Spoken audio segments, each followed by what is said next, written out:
नमस्कार दोस्तों, स्वागत है आपका हमारे YouTube चैनल उन्नत शिक्षा में। आज हम बाल विकास व शिक्षण शास्त्र की पहली वीडियो ये हमारी है और हम इसमें बाल विकास एवं शिक्षण शास्त्र के कुछ प्रश्नों को लेंगे। तो आइए हम स्टार्ट करते हैं। देखिए, पहला प्रश्न है इसमें, वह अवस्था जब बच्चा तार्किक रूप से वस्तुओं व घटनाओं के बारे में चिंतन प्रारंभ करता है, कौन सी है। देखिए, पियाजे ने 4 अवस्थाएं में बताई है और उन चारों के नाम यहाँ पर दिए गए हैं। संवेदी प्रेरक अवस्था, पूर्व संक्रियात्मक अवस्था, मूर्त संक्रियात्मक अवस्था, औपचारिक संक्रियात्मक अवस्था।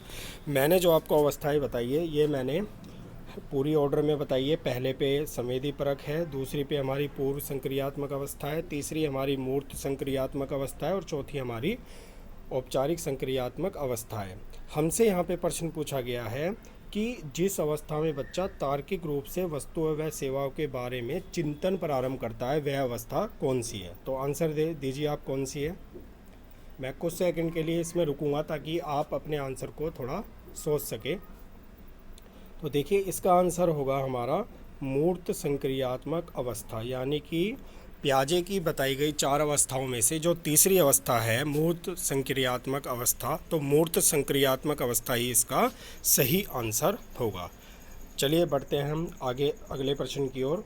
अगला प्रश्न है हमारा, मन का मानचित्रण संबंधित है। देखिए, ये प्रश्न हमारा सीटेट में शायद 2011 में ये आया था कि मन का मानचित्रण संबंधित है। अब 4 ऑप्शन दिया है आपको। साहसिक कार्यों की क्रिया योजना से, बोध बढ़ाने की तकनीक से यानी कि अंडरस्टैंडिंग बढ़ाने की तकनीक से, मन की क्रियाशीलता पर अनुसंधान से, या मन का चित्र बनाने से। अब देखिए, ऑप्शन को पढ़ने से पहले हमें पता चल रहा है कि मन का चित्र बनाने से ये तो हमारा नहीं हो सकता। दूसरा, साहसिक कार्यों की कार्य योजना, ये भी हमारा नहीं हो सकता। तो अब आपको 2 ऑप्शन में से सोचना है और इसका आंसर दीजिए कि क्या होगा। इसका आंसर होगा हमारा मन की क्रियाशीलता पर अनुसंधान से। तो ये सी इसका सही आंसर होगा। चलिए अगले क्वेश्चन की तरफ चलते हैं। अगले क्वेश्चन में हमें एक परिभाषा दी गई है जो कि अधिगम की, लर्निंग की है। प्रशिक्षण व अनुभव के द्वारा व्यवहार में होने वाले परिवर्तन को अधिगम कहते हैं। ठीक है, ये हमारी अधिगम की परिभाषा है कि प्रशिक्षण व अनुभव के द्वारा व्यवहार में होने वाले परिवर्तन को अधिगम कहते हैं। अब बताना है कि है किसने कहा था, क्या ये गेट्स ने कहा था, कॉल्विन ने कहा है, सी स्क्रीनर ने कहा या प्रेसी ने कहा है। बताइए इसका आंसर। ये परिभाषा बहुत बार पूछी जाती है, डीएसएसबी के भी एग्ज़ाम में आई है और सीटेट में भी पूछी गई है, तो आगे भी इसके पूछे जाने की पूरी संभावना है। तो इसका आंसर होगा हमारा गेट्स। गेट्स ने कहा है कि प्रशिक्षण व अनुभव के द्वारा व्यवहार में होने वाले परिवर्तनों को अधिगम या सीखना कहते हैं। चलिए अगले क्वेश्चन की तरफ बढ़ते हैं हम। अगला क्वेश्चन है हमारा प्रश्न नंबर 4।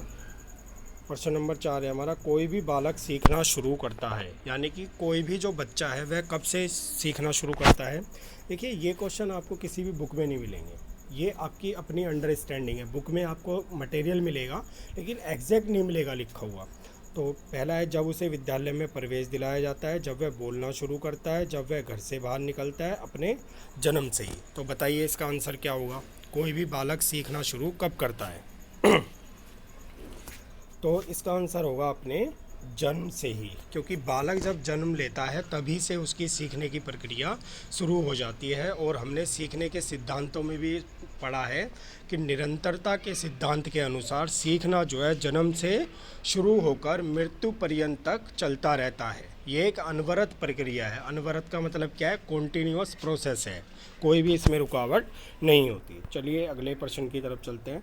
अगला प्रश्न है, क्षमता के विकास का दूसरा नाम है। क्षमता के विकास का दूसरा क्या नाम है। अनुभव है, परिपक्वता है, शारीरिक विकास है या कौशल विकास है।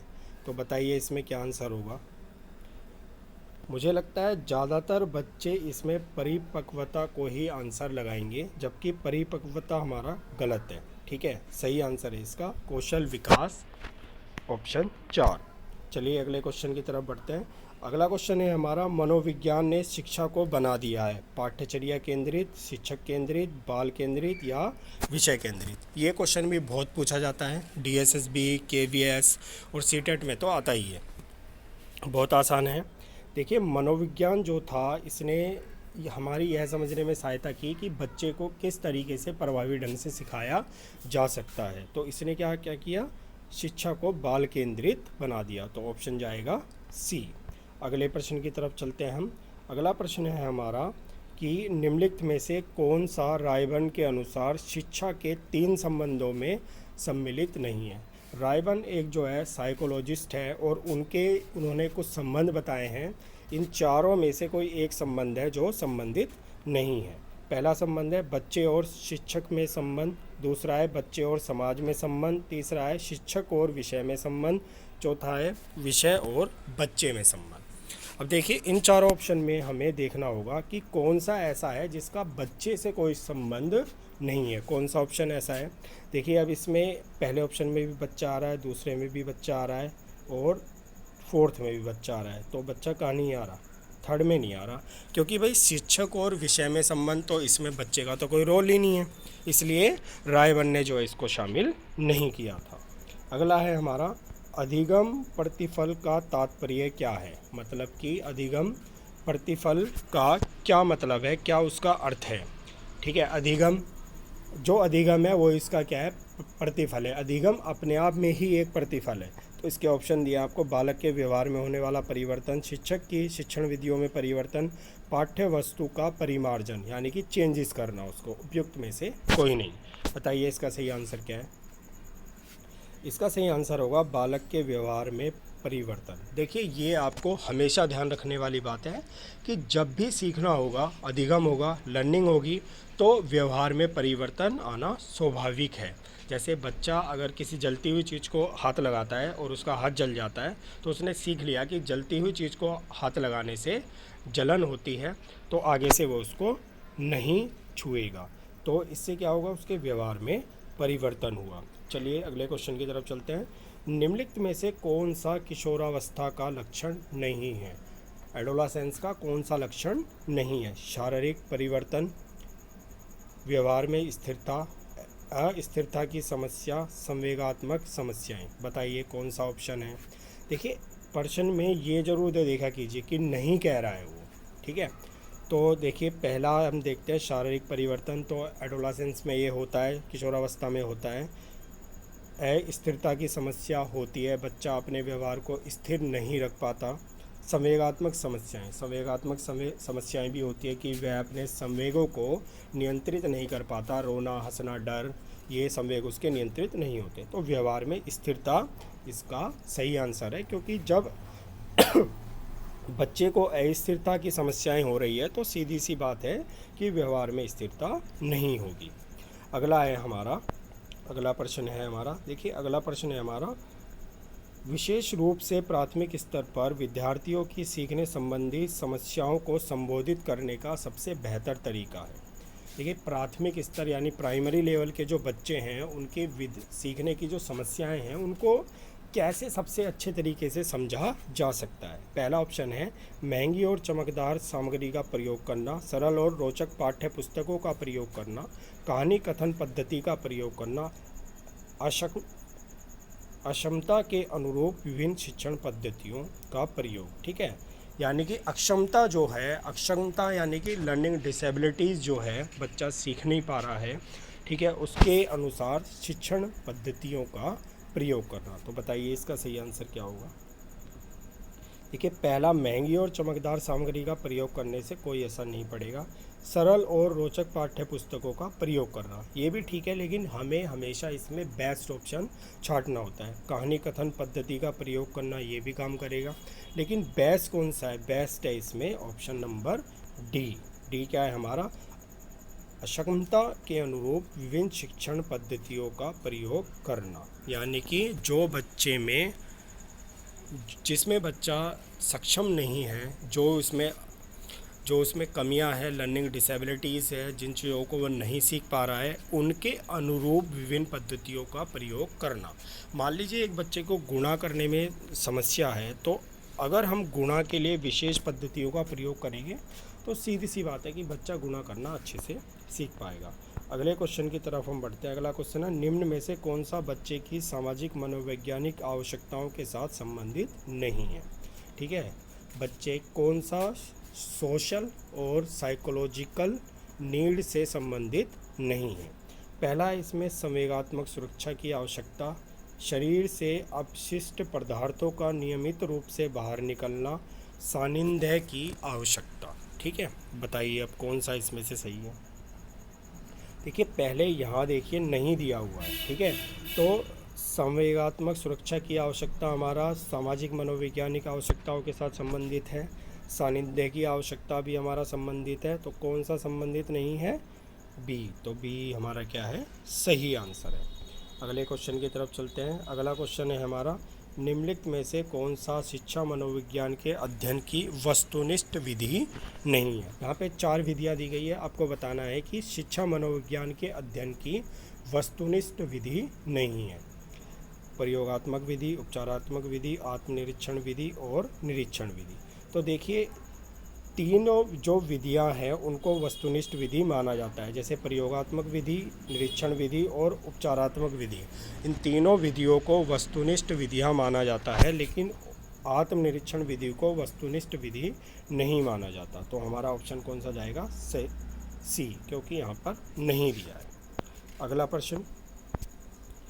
प्रश्न है हमारा कि शिक्षा मनोविज्ञान शिक्षक को मदद करता है। शिक्षक को शिक्षा मनोविज्ञान कैसे मदद करता है।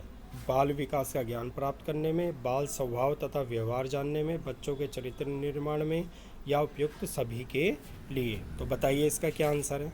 देखिए पहले से हम शुरू करते हैं, बाल विकास का ज्ञान प्राप्त करने में, तो बाल शिक्षा मनोविज्ञान से शिक्षक को इसकी जानकारी होती है। बाल स्वभाव तथा व्यवहार के बारे में जानने में ये भी होती है, बच्चों के चरित्र निर्माण में ये भी होती है। इसका मतलब ऑप्शन डी हमारा सही है, उपयुक्त सभी के लिए। आगे बढ़ते हैं हम। संवेग जो सामान्यतः सुख देता है, यानी कि ऐसा कौन सा संवेग है जो होने पर बालक को या व्यक्ति को सुख की अनुभूति होती है। पहला है करुणा, दूसरा भूख, तीसरा एकाकीपन, चौथा है आत्म अभिमान। तो बताइए कौन सा है। ठीक है, करुणा में तो नहीं होता, क्योंकि करुणा तब होती है जब दुख की स्थिति होती है। भूख में भी नहीं होगा, ठीक है, और तुम्हारा एकाकीपन में भी नहीं होगा, ठीक है। तो अब हमारा कौन सा बच्चा, आत्म अभिमान। जब बच्चे को आत्म अभिमान होता है, जब उसे खुद पर गर्व होता है, तो यह बच्चे के लिए एक सुख देने वाला संवेग होता है। अगले क्वेश्चन की तरफ बढ़ते हैं। निम्नलिखित में से कौन सा अमूर्त स्थायी भाव है। ठीक है, अमूर्त स्थायी भाव कौन सा है। अमूर्त का मतलब क्या होता है, जो दिखाई ना दे, मूर्त जो दिखाई दे, ठीक है, जिसको छुआ जा सके। तो आदर, निवास स्थान, मानव और क्रोध। तो देखिए इसमें से हम क्रोध को देख सकते हैं, जब बच्चा गुस्सा होगा तो दिखाई देगा, ठीक है। मानव का कोई रोल नहीं है, ठीक है, और निवास स्थान का भी कोई रोल नहीं है। तो क्या बचा हमारा ऑप्शन ए। ऑप्शन ए इसका सही होगा, आदर। अगले क्वेश्चन की तरफ बढ़ते हैं। अगला क्वेश्चन है हमारा, निम्नलिखित में से किसमें मूल वृत्ति संबंध संवेग से मेल नहीं खाती। देखिए यहाँ पर जो है एक मूल वृत्ति दी गई है और उससे संबंधित संवेग दिया हुआ है। देखिए प्लान जब होता है तो क्या होता है, भय होता है, सही है, ठीक है। यहाँ भी देखिए नहीं दिया गया है। संवेदना आश्चर्य, ठीक है। युद्ध प्रियता क्रोध, अप्रियता घृणा, ठीक है। अब देखिए यहाँ पर अगर हम देखें, जब प्लान होता है तो डर होता है, ये सही है। युद्ध प्रियता क्रोध, जब व्यक्ति क्रोध में होता है तो उसे युद्ध प्रिय लगने लगता है, अच्छा लगने लगता है, ये भी हमारा सही है। चौथा है हमारा अप्रियता घृणा, जब किसी को किसी से घृणा हो जाती है तो घृणा होने पर सामने वाला व्यक्ति उसको अप्रिय लगने लगता है। तो हमारा कौन सा बचा, संवेदना आश्चर्य। तो ये ही हमारा सही आंसर है, क्योंकि ये मेल नहीं खा रहा है। अगले क्वेश्चन की तरफ चलते हैं हम। अगला क्वेश्चन है हमारा, किसी व्यक्ति के विकास के संबंध में क्या सही नहीं है। अभी मैंने विकास पर बात की थी पहले या दूसरे प्रश्न में, तो अब यहाँ पूछा है किसी व्यक्ति के विकास के संबंध में क्या सही नहीं है। देखिए यहाँ भी नहीं दिया हुआ है। पेपर में जब आप प्रश्न पढ़ते हो तो नहीं, कई बार नहीं दिखाई देता, इसलिए क्वेश्चन को बहुत ध्यान से पढ़ना होता है। पहला है हमारा, यह जन्म से मृत्यु तक जारी रहता है। क्या यह सही है, बिल्कुल सही है।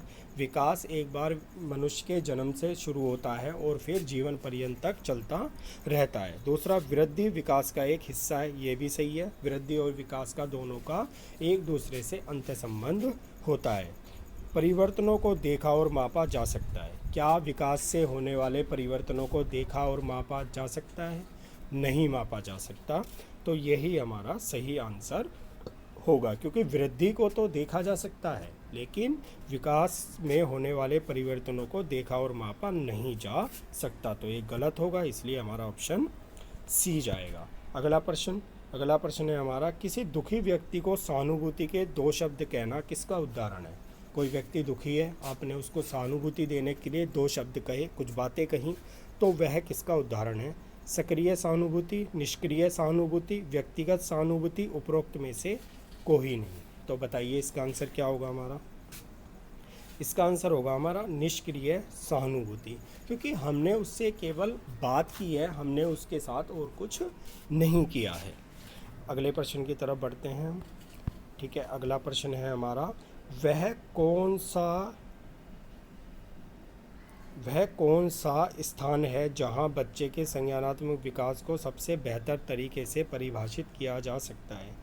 यहाँ पर कथन नहीं होगा, बल्कि क्या होगा यहाँ पर होगा स्थान। ठीक है, वह कौन सा स्थान है जहाँ बच्चे के संज्ञानात्मक विकास को परिभाषित किया जा सकता है? 4 ऑप्शन आपके सामने, विद्यालय एवं कक्षा पर्यावरण, खेल का मैदान, सभागार और घर। बताइए क्या होगा इसका सही आंसर? खेल का मैदान हो सकता है? नहीं। सभागार नहीं, घर नहीं। हमारा सही आंसर होगा विद्यालय एवं कक्षा पर्यावरण में बच्चे के संज्ञानात्मक विकास को सबसे बेहतर तरीके से, जो सबसे शब्द लग गया उसी कारण विद्यालय एवं कक्षा पर्यावरण हुआ है, अदरवाइज खेल का मैदान भी हो सकता था। आगे प्रश्न नंबर 20 है, बच्चे दुनिया के बारे में अपनी समझ का सृजन करते हैं, इसका श्रेय किसको जाता है? देखिए यह प्रश्न बहुत बार पूछा जाता है, DSSB, KVS, CTET, STET सब में आया हुआ है। ये बच्चे दुनिया के बारे में अपनी समझ का सृजन करते हैं, इसका श्रेय किसको जाता है? पहला पावलो, दूसरा पियाजे, स्किनर या इनमें से कोई नहीं। बताइए इसका सही आंसर क्या होगा? इसका सही आंसर होगा हमारा ऑप्शन बी, जीन पियाजे। ठीक है, बच्चे दुनिया के बारे में अपनी समझ का सृजन स्वयं करते हैं, यह जीन पियाजे का कथन था। अगला प्रश्न है हमारा, शिक्षा के क्षेत्र में पाठ्यचर्या शब्दावली किस ओर संकेत करती है? देखिए एजुकेशन में जो करिकुलम शब्द है हमारा, वह किस ओर संकेत करता है? पहला है विद्यालय का संपूर्ण कार्यक्रम, जिसमें विद्यार्थी प्रतिदिन अनुभव करते हैं, मूल्यांकन प्रक्रिया, शिक्षण पद्धति एवं पढ़ाई जाने वाली विषय वस्तु या कक्षा में प्रयुक्त होने वाली पाठ्य सामग्री। बताइए। देखिए हमें इसमें ऐसा देखना है जो पाठ्यचर्या शब्द से संबंधित हो और एक ही लाइन में सब कुछ आ जाए। तो ऐसा ऑप्शन हमारा कौन सा? देखो सिर्फ मूल्यांकन हो ऐसा नहीं हो सकता, सिर्फ शिक्षण पद्धति व पढ़ाई जाने वाली वस्तु हो ऐसा भी नहीं हो सकता, केवल कक्षा में प्रयुक्त होने वाली पाठ्य सामग्री हो ऐसा भी नहीं हो सकता, विद्यालय का संपूर्ण कार्यक्रम जिसमें विद्यार्थी प्रतिदिन अनुभव प्राप्त करते हैं। तो ऑप्शन जाएगा हमारा ए। अगले क्वेश्चन की तरफ बढ़ते हैं हम। देखिए इसमें मैंने बहुत अच्छे क्वेश्चंस लिए हैं जो अभी तक आए हुए हैं, और कुछ क्वेश्चन ऐसे हैं जो खुद से भी बनाए हुए हैं। थकावट और बीमारी जैसे कारक मुख्य रूप से प्रभावित करते हैं। अगर कोई बच्चा थकावट में है, बीमारी में है, तो वह बच्चे के कौन से विकास को प्रभावित करेंगे?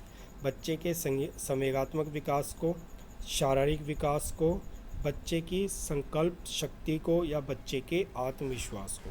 देखिए अब कुछ बच्चे कहेंगे कि संकल्प शक्ति को भी करेंगे, संवेगात्मक विकास को भी करेंगे, बच्चे के आत्मविश्वास को भी करेंगे, शारीरिक विकास को भी करेंगे। तो भाई सबके लिए तो ऑप्शन यहाँ पे दिया हुआ ही नहीं है, इसीलिए मैंने पहले भी कहा था कि हमें बेस्ट चाटना है। तो बेस्ट क्या है इसमें? बच्चे के शारीरिक विकास को सबसे ज़्यादा प्रभावित करते हैं थकावट और बीमारी, क्योंकि बच्चा यदि थका रहेगा, बीमार रहेगा, तो उसका शारीरिक विकास सही तरह से नहीं हो पाएगा। बाकी सभी जो विकास है वह एक दूसरे से अंतः संबंधित होते हैं, एक दूसरे को पूरी तरह से प्रभावित करते हैं। अगले क्वेश्चन की तरफ चलते हैं। अगला क्वेश्चन है हमारा, निम्नलिखित में से कौन सा सीखने के संबंध में सही नहीं है? सीखने के संबंध में क्या सही नहीं है भाई? लर्निंग के बारे में पढ़िए। सीखना कुछ नया करना है, सीखना अनुभवों का संगठन है। सीखना बिना किसी उद्देश्य के होता है। सीखने की असफलताओं का कारण समझने की असफलताएं हैं। तो एक एक ऑप्शन को देखते हैं। सीखना कुछ नया करना है, ठीक है। सीखना अनुभवों का संगठन है, ये भी ठीक है। सीखना बिना किसी उद्देश्य के हो सकता है, क्या ऐसा हो सकता है? नहीं। तो हमारा ऑप्शन जाएगा सी। डी पर जाने की हमें ज़रूरत ही नहीं है और डी भी हमारा क्या होगा? सही ही होगा। अगला प्रश्न, सीखना सीखना विकास की प्रक्रिया है, यह किसने कहा था? सीखना जो है विकास की प्रक्रिया है, किसने कहा था? किसका कथन है ये?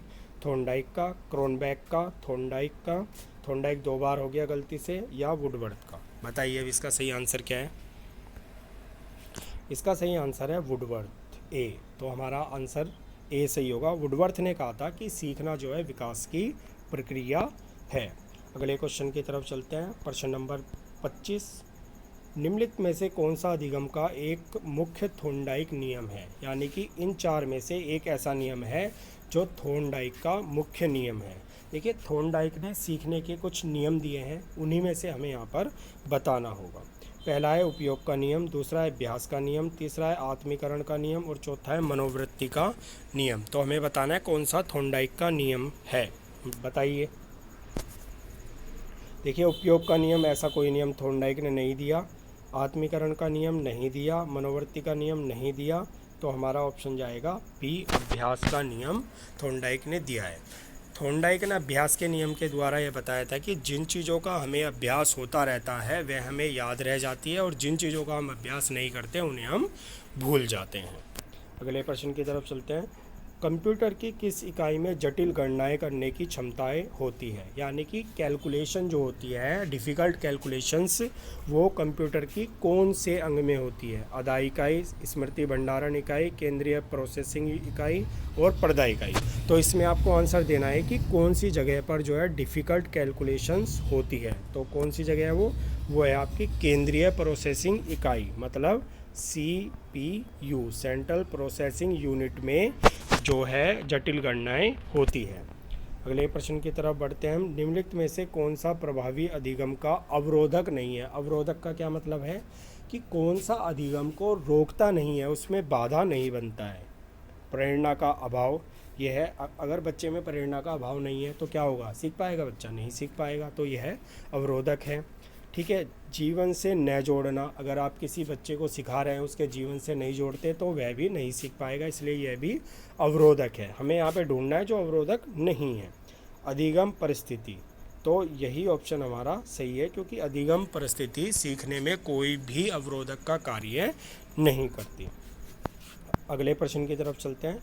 अगला प्रश्न है हमारा 28, निम्नलिखित में से कौन सी किशोरावस्था की विशेषता नहीं है? मैंने अभी आपको बताया था एडोलसेंस की विशेषताएं, ठीक है। तो देखिए, पहला है इसमें शारीरिक विकास, मानसिक विकास, समूह का महत्व, तीव्र समायोजन। तो बताइए कौन सा इसमें नहीं है? नहीं वाले क्वेश्चन बहुत आते हैं, सीटेट में भी आते हैं, DSS में भी आते हैं।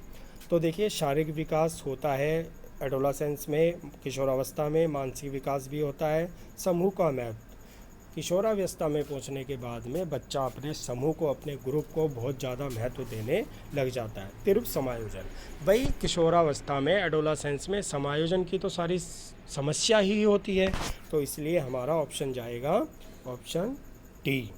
अगले प्रश्न की तरफ बढ़ते हैं। स्टैनर हॉल एक मनोवैज्ञानिक है, इन्होंने एक लाइन कही है तो आपको वो लाइन बतानी है, ठीक है। 4 लाइन आपके सामने इसमें दी हुई है। किशोर वर्तमान की शक्ति और भावी आशा को प्रस्तुत करता है। किशोरावस्था बड़े संघर्ष, तनाव, तूफान तथा विरोध की अवस्था है। किशोरावस्था एक ज्वार है जो बालकों की नसों में उठना शुरू होता है। किशोरावस्था बचपन से परिपक्वता की ओर गमन है। बताइए। देखिए, स्टैनर हॉल ने किशोरावस्था की परिभाषा देते हुए यह बताया था कि किशोरावस्था बड़े संघर्ष, तनाव, तूफान तथा विरोध की अवस्था है। तो ऑप्शन बी हमारा सही होगा।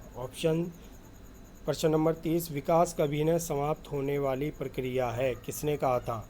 मतलब किससे यह संबंधित है? देखिए विकास के कुछ सिद्धांत हैं और इन चारों में से बताना है कि किस सिद्धांत के अनुसार विकास कभी न समाप्त होने वाली प्रक्रिया है। पहला है एकीकरण का सिद्धांत, अंत्यक्रिया का सिद्धांत, अंत्य संबंध का सिद्धांत, निरंतरता का सिद्धांत। बताइए कौन सा है। तो इसका ऑप्शन ए सही होगा, निरंतरता का सिद्धांत। विकास कभी न समाप्त होने वाली प्रक्रिया है। निरंतरता के सिद्धांत के अनुसार विकास बच्चे के जन्म से प्रारंभ होकर मृत्यु पर्यंत तक चलता रहता है। तो आज की वीडियो में मैंने चाइल्ड साइकोलॉजी और पेडागोजी के 30 क्वेश्चन लिए हैं, क्योंकि ये हमारी 30 क्वेश्चन ही इसमें आते हैं हमारे, ठीक है, CTET में। बाकी DSSB में पूरे 100 क्वेश्चन है। तो इसी तरह धीरे धीरे हम प्रश्नों को कवर करते रहेंगे। यदि आपको वीडियो अच्छा लगा हो तो वीडियो को लाइक कीजिए, हमारे चैनल को सब्सक्राइब कीजिए और आगे आने वाली वीडियो को देखने के लिए बेल आइकन को प्रेस कीजिए।